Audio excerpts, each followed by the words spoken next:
He was definitely very comfortable with me. I would walk to the forest and start calling, "Baby squirrel," and he would always come down. Hello, baby pear.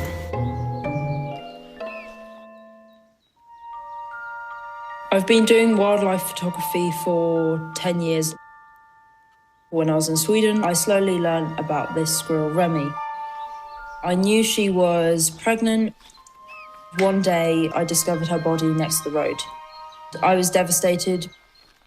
I went to the forest, to that same area I used to see her so much. I left her body, then I positioned lots of flowers, and suddenly I saw a tiny, tiny baby squirrel. And then 3 baby squirrels came down the tree. I knew they were hers. Because no adult squirrels went up that tree.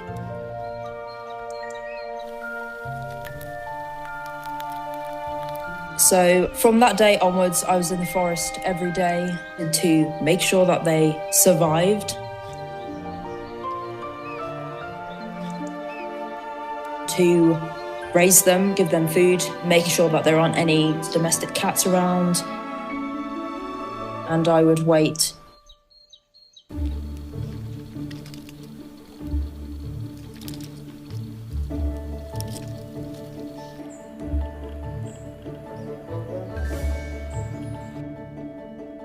And they got used to me more and more.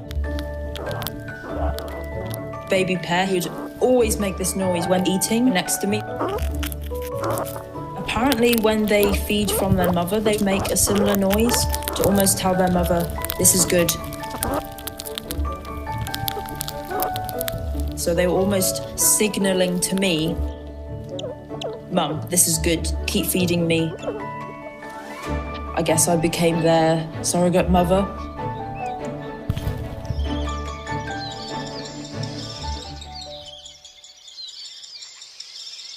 My goal from the start was to have them stay wild.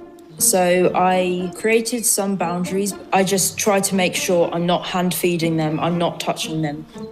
But I never try and disrupt natural behavior. After about 3 weeks, they started to cache food, which is when they forage, and then they will bury it into the ground. Baby pear and Chiburashka became great friends. They would follow each other in the forest, they were play fighting a lot, and they seemed to be learning together at the same time. I stopped seeing the other 2.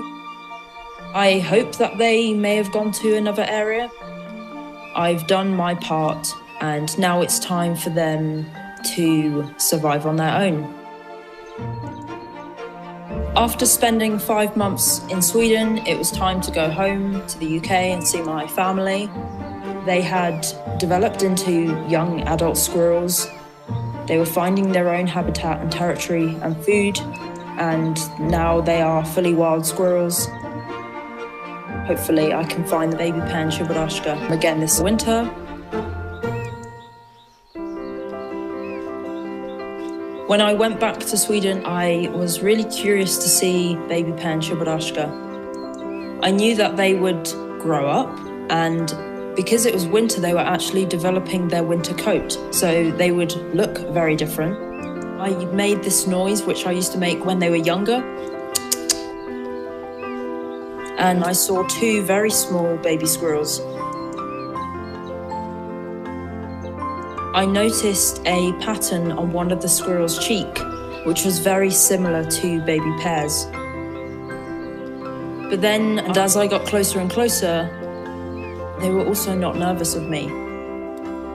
And then a local in the village walked past on the street, and he was quite far from them, and they immediately ran up the tree and they started making alarm calls. That told me that it was baby pear and Chiburashka. They recognized me. I was so excited to discover that they had survived. I was amazed that they had stayed together and formed this little friendship. I think the main thing I took away from it is that these small animals can form individual partnerships with each other.